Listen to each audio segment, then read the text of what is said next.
The car's been stolen. While it was stolen, well, actually, I wrecked it. And then after that, it was stolen. And while it was stolen, it was gone for 9 months. And I got paid off by the insurance company and everything. And then somebody called me and says, hey, I'm a repo guy, and I'm looking at your Dodge right now. It's sitting in this parking lot. So I went over there and stole it back. And they were using it as a drug drop car.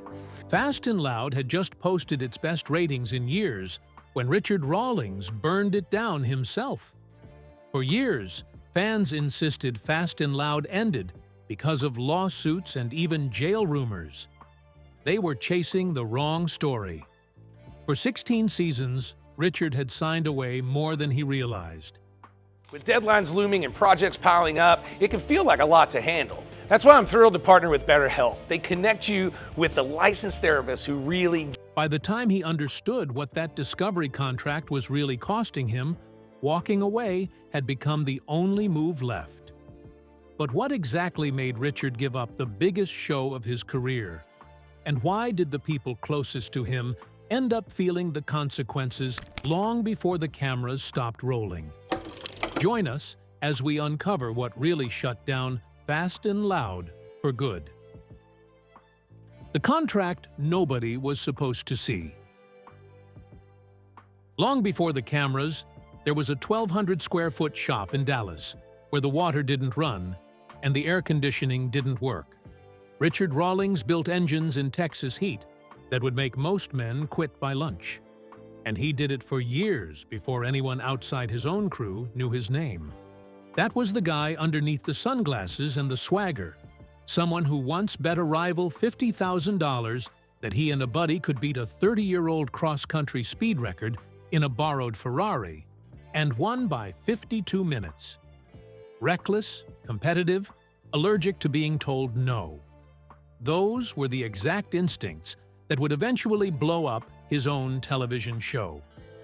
December 2020. Richard walked into a studio in Austin, Texas to sit across from Joe Rogan, unaware the next 10 minutes would answer a question fans had been asking for months. Fast and Loud had gone dark that summer, right after its 16th season wrapped, and nobody outside Discovery's walls understood why. The ratings hadn't crashed. If anything, the show was doing better than it had in years. He told Joe he was done with Discovery. He called himself a free agent, like a running back between teams. But it was what came next that turned a throwaway podcast appearance into the most quoted 3 minutes of Richard's career. Buried inside the contract he'd signed almost a decade earlier was a clause that fined him $25,000 every time he badmouthed the network on his own platforms. Richard admitted that in the earliest seasons, back when social media barely mattered, signing that clause felt like nothing. Nobody in 2012 could have predicted that Instagram and YouTube would become bigger than cable television itself.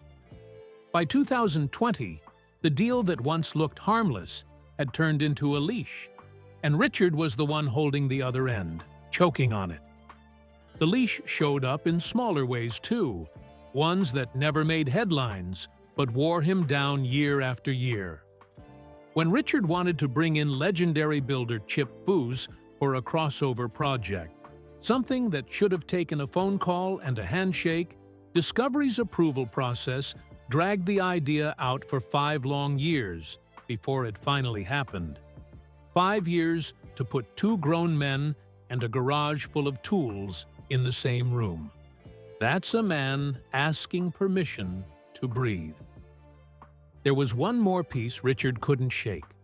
For years, he had wanted to start his own automotive podcast, something raw, unscripted, entirely his. But Discovery's exclusivity terms meant he couldn't sign with an outside studio while he was still under contract, and Discovery had no interest in producing one themselves. So the man everyone assumed was living the dream, flipping million-dollar Ferraris on national television, was stuck, watching 5 years disappear over a single paint job while an entire podcast sat unmade in his head. Then, 2020 happened, and it happened to everyone. The world slowed down, productions shut their doors, And for the first time in almost a decade, Richard had nothing but time to sit with his own frustration. He later described it as a perfect storm, the kind of moment that forces a person to finally ask themselves what they actually want. And what Richard wanted, more than another season of Fast and Loud, was his name back. So he walked. Fast and Loud simply stopped, and Richard became a free agent in an industry that had never seen its biggest star leave on his own terms, while the ratings were still climbing. Fans spent months inventing theories, certain there had to be a bigger, uglier reason hiding behind the curtain. A canceled show, a falling out, maybe even something criminal. None of it was true. But while Richard was busy explaining the contract that boxed him in, a rumor that had nothing to do with paperwork was already spreading across the internet, refusing to die. So what was the internet actually saying about him? When the internet invented a crime.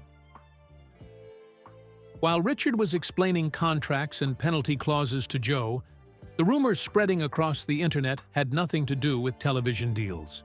Somewhere along the way, a rumor took hold that Richard was in serious legal trouble. Some corners of the internet insisted he was facing criminal charges. Others went further, claiming he'd actually been locked up. The claims spread across YouTube thumbnails and comment sections with the kind of confidence that makes a lie feel like common knowledge. And for a man who'd spent 16 years building his image on being untouchable, that kind of story stuck. Here's what actually happened. In 2018, Richard did get pulled into a lawsuit, but it had nothing to do with handcuffs. The partners behind the Gas Monkey Bar and Grill restaurant filed a civil suit against him worth roughly $6 million, centered on defamation and a contract dispute. Civil cases involve lawyers, depositions, and settlements. They do not involve mugshots. The case dragged on for years until both sides agreed to drop every claim in 2021. So why did the jail rumor spread so easily? Because it fit a story people already wanted to believe. Richard had spent a decade playing a larger-than-life character on television, loud, brash, and always ready with an insult for whoever crossed him.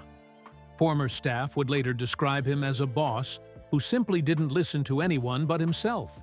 And as the show's success grew, so did the ego behind it. It wasn't hard for an audience to imagine that persona finally catching up with him in a courtroom, maybe even a cell. The truth was almost disappointing by comparison. A guy who got into a nasty business dispute with former partners, like thousands of small business owners do every year, except his played out in front of an audience trained to expect a bigger ending. But strip away the fake headlines, and the real discovery about that media clause suddenly meant something deeper than a contract fight. That's the twist nobody talks about. The contract didn't cost Richard money. It cost him his voice. He couldn't say a bad word about the network that owned his image, not even to correct the record, while strangers online spent 8 years inventing an entirely fictional version of his life. Richard was fighting two battles at once. One against a network holding on to an outdated deal, another against an internet that had already decided his story didn't need facts to feel true. He won the first fight the moment he walked into Joe's studio and told the truth. The second fight, against a made-up version of himself, is one he's never fully able to put down. If the internet could invent a prison sentence out of thin air, what did it do to the people who actually worked beside Richard, whose firings were real? The people, the truth left behind. Long before contracts and rumors, the first real crack in the Fast and Loud story showed up in the shape of one man walking out the door. Aaron Kaufman had been there since the beginning, the quiet, bearded, mechanical genius standing next to Richard in almost every episode, the guy who could strip an engine to nothing and rebuild it with his eyes closed. Fans didn't just like Aaron. They needed him because he balanced out Richard's chaos with something steady and real. In 2017, Aaron left. He later explained that television demanded small, fast projects when what he actually wanted was to build something bigger and take his time doing it. Years later, Aaron admitted the deeper truth. It was Richard's building, Richard's show, and Richard's operation. And sharing that space had simply become too difficult for two men who both wanted control. Aaron went on to open his own shop restoring classic Ford pickups. Discovery gave him a short-lived solo series, but the magic of the original pairing never returned. Aaron's exit was quiet. What happened to Tom Smith and Jordan Butler was anything but, and it started with a nickname. Around the shop, Tom went by Captain Insano, and by most accounts, he earned it. Staff reportedly kept a running set of unofficial rules for handling him whenever his antics went too far, and office manager Christy Brimberry once admitted her go-to method was simply treating him like a misbehaving kid until he settled down. It was a running joke on set, right up until the joke stopped being funny. Back in 2014, the two mechanics were filming at the garage when a fan living with cystic fibrosis asked for a photo next to one of Richard's cars. According to Tom, the moment turned ugly fast, and Richard was furious enough that both men were fired from the shop that same day over how the situation was handled. The story spread through car forums within hours, and die-hard fans of Fast and Loud suddenly had a villain they didn't expect. Their own charismatic host, allegedly turning his back on a sick fan over a car. Tom didn't stay down for long. He and Jordan launched their own shop, Fired Up Garage, and Discovery turned their underdog story into a brand new spin-off called Misfit Garage, produced by none other than Richard himself. Why would a man who just fired two employees in a very public, very unflattering way turn around and personally produce a show built around their comeback? Richard eventually gave an answer that complicated the entire narrative. He suggested the firing might have been staged all along, a storyline engineered to launch two workers into their own spin-off rather than a genuine blow-up caught on camera. So which version is true? The furious boss who fired two men over a fan with a serious illness? Or the savvy producer who manufactured a controversy to build his next hit show? Neither Richard, Tom, nor Jordan has ever fully settled the question, and that ambiguity is exactly what kept the story alive online for years afterward. What's certain is that both versions cost Richard something. If the firing was real, it damaged the loyal, big-hearted image he'd spent years building. If it was staged, it meant Richard had been willing to let his own reputation take a very public hit just to launch a spin-off, using a fan's illness as a plot device. Either way, Richard walked away from Fast and Loud with a reputation for being difficult to work for. That reputation followed him straight into the courtroom. So, who else came looking for a piece of everything he'd built? Everyone who came for a piece of him. Once Richard was free from Discovery, he probably expected the fighting to stop. Instead, it multiplied. The most damaging battle came from people who were supposed to be on his side, his own restaurant partners. The team behind Gas Monkey Bar and Grill filed that $6 million lawsuit in 2018, accusing Richard of defamation and of trying to walk away from a contract he'd already signed with them. Reports from the time painted an ugly picture, describing Richard as disruptive during construction and difficult enough with workers that he was reportedly banned from his own restaurant's building site before it had even opened. Richard didn't take the accusations quietly. He filed a countersuit of his own in 2019, claiming the restaurant had continued using his brand and his name after their license to do so had already expired. The two sides spent years trading accusations before both sides agreed to drop every claim in 2021. The same quiet ending as the restaurant fight. Not a win for either side. By then, the original location had quietly reopened under a brand new name, Amplified, as if the entire Gas Monkey chapter of that building had simply been painted over. A quiet, unglamorous ending to a very loud legal fight. And then there was Discovery itself. In 2018, while Fast and Loud was still airing, Richard filed a lawsuit against the network, arguing that its restrictive contract was unfairly limiting the business opportunities he could pursue outside the show. It was a strange position for a man still cashing Discovery's checks every season, publicly suing the hand that fed him while smiling for the cameras every week. That lawsuit foreshadowed exactly what Richard would tell Joe 2 years later. He'd already tried, and failed, to fight his way out through the courts before finally walking away entirely. Not every fight Richard picked ended up in a courtroom. Some of them just became years of public pettiness. His rivalry with Jesse James, the West Coast choppers builder, started back in 2007 on a show called Biker Build Off, and never really cooled down. Richard mocked Jesse's relationship on camera. Jesse responded by sending a crew of bikers to Gas Monkey Garage's front gate to dump an entire truckload of manure right where customers parked. Years later, long after both shows had ended, Richard bought a bicycle that once belonged to Jesse at an unrelated auction, seemingly for no reason other than to needle his old rival one more time. That's Richard, in one detail. A guy who will spend real money just to win an argument that started over a decade earlier. 2 lawsuits, a countersuit, and a decade-long feud. Richard built an empire on being loud, combative, and impossible to ignore. And that same personality guaranteed he'd spend years fighting the people closest to him.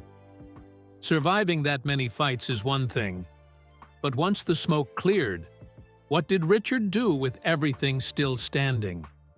Even his harshest critics never saw this part coming. What the discovery was actually worth. Walking away from a hit show sounds like career suicide on paper. For Richard, it turned into the opposite. Freed from a contract that once fined him for his own Instagram posts, he built a YouTube channel from scratch, and within a few years it had grown past 1 million subscribers, all without Discovery taking a single dollar off the top. By early 2021, he was already back with a new series called Wheels and Deals, sourcing cars for the garage on his own schedule, answering to no one but himself. Richard has said openly that he now makes more money from his channel than he ever did from cable television. And every post, every video, and every joke belongs entirely to him. And that podcast, the one Discovery wouldn't let him touch, the one that took 5 years of red tape just to get a single crossover approved, it exists now. It's called Monkey Trap, and Richard fills it with exactly the kind of unscripted nonsense that was banned for a decade. Garage talk, guest appearances, and, by his own admission, plenty of time spent on bad Tinder dates and NFTs. It's not exactly the prestige project fans might have imagined, but that's the point. What he actually won wasn't a shot at something important. It was the right to talk about whatever he wanted, whenever he wanted. And that turned out to be worth more to him than the show that made him famous. Discovery didn't disappear from Richard's life completely. He still co-hosts Garage Rehab, and in 2022, Gas Monkey Garage became a title sponsor at the Isle of Man TT races, putting his brand in front of an audience that had never heard of Dallas car forums. Not every bet paid off. Gas Monkey Live closed in 2020. His solo restaurant shut a year earlier. But the auction is the one that actually stings. In 2022, Richard stood in front of 28 of his own cars, the actual pieces of the garage that built his name, and sold every one of them, clearing over $1 million to make room for something newer. The man who spent a decade telling other people to let go of dead projects finally had to do it to his own collection. His personal life followed the same pattern of burning it down and starting over. Richard married young to Karen Grames in 1993, and that marriage barely survived the year. A second marriage to Suzanne Mergel in 1999 lasted longer, but eventually ended too. It took him decades to get it right, but today he's married to Katerina Deason, still buying and flipping rare cars on his own terms. Funny enough, for a man who could sell a stranger anything on a car lot, closing the deal on his own life took him 3 tries. So what's Richard worth today? Depends entirely on who's counting. Some trackers put the number around $18 million. Others, factoring in his expanding YouTube revenue, merchandise, and brand licensing deals, push the estimate as high as $30 million. Nobody outside Richard's own accountants knows the real figure, and Richard himself has never bothered to correct any of the guesses publicly. That contract clause wasn't really the ending of anything. It was the moment a decade of frustration finally became public. The show that made Richard Rawlings a household name is the same show he had to destroy to finally become his own boss. Whether that trade was worth it depends entirely on which side of the contract you're standing on. So which version of Richard Rawlings do you believe? The boss who genuinely turned his back on a sick fan? Or the producer clever enough to stage his own controversy for a spin-off? And after everything Discovery's contract cost him, was walking away from Fast and Loud the smartest move of Richard's career? Or the mistake that ended his biggest platform for good? Share your thoughts with us in the comments section. Remember to like, share, and subscribe for more. Also, click the next video showing on your screen. You will enjoy it.